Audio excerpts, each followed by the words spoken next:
ফরজ নামাজের পর সম্মিলিতভাবে মোনাজাত করা যাবে কিনা, এই উত্তর দিলে তো এলাকাবাসী আবার আগামী বছর দাওয়াত দিবে না। উত্তর কি আপনাদের পক্ষে দেব না বিপক্ষে দেব?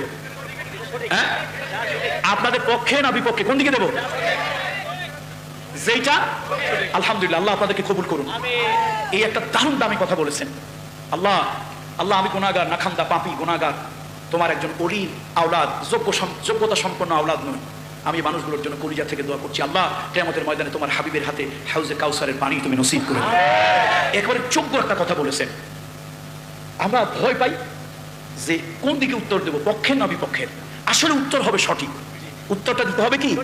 তাহলে সঠিক উত্তর যদি দেই তাহলে এটা আমারও বিপক্ষে চলে যায়। সঠিক উত্তর হলো, আসলে প্রত্যেক ফরজ সালাতের পরে আমরা যে প্রক্রিয়ায় পদ্ধতিতে সম্মিলিত মোনাজাত করি, এটা রাসূলুল্লাহ সাল্লাল্লাহু আলাইহি ওয়াসাল্লামের বিধান নয়। সাহাবীরাও এমনটি করেনি। প্রত্যেক ফরজ সালাতের পর রাসূলুল্লাহ এবং তার সাহাবীরা, তাবেঈরা, তাবেঈরা সেই থেকে আজ পর্যন্ত যে আমলটা করে আসছে সেটা হলো প্রত্যেক সালাতের পরে দোয়া। প্রত্যেক সালাতের পরে কি? প্রত্যেক সালাতের পরে দোয়া। প্রত্যেক সালাতের পরে দোয়া, এটা মনে রাখবেন, মৃত্যুর আগ পর্যন্ত মনে রাখবেন। প্রত্যেক সালাতের পরে কি? দোয়া। রাসূলুল্লাহ সাল্লাল্লাহু আলাইহি ওয়াসাল্লাম সালাত ফিরিয়ে প্রথম আল্লাহু আকবার বলেছেন। আল্লাহু আকবার, আস্তাগফিরুল্লাহ, আস্তাগফিরুল্লাহ, আস্তাগফিরুল্লাহ, হাকাদা সালাসা মাররাত, আল্লাহুম্মা আনতা সালাম ওয়া মিনকা সালাম, এটা পড়েছেন। তারপরে পড়েছেন আয়াতুল কুরসি, আল্লাহু লা ইলাহা ইল্লা হুয়াল হাইয়ুল কাইয়্যুম, এই আয়াতুল কুরসি পড়েছেন। তারপরে এরকম অনেকগুলো দোয়া আমি যদি এরকম বলতেই থাকি পড়েছেন। তারপরে একবার পড়েছেন 33 বার সুবহানাল্লাহ, 33 বার আলহামদুলিল্লাহ, 33 বার আল্লাহু আকবার বা 34 বার আল্লাহু আকবার, মত হয়তো রিওয়ায়াত ভিন্ন ভিন্ন থাকতে পারে। এরপরে সূরা নাস পড়েছেন, সূরা ফালাক পড়েছেন, আরো কিছু মাসনুন দোয়া পড়েছেন।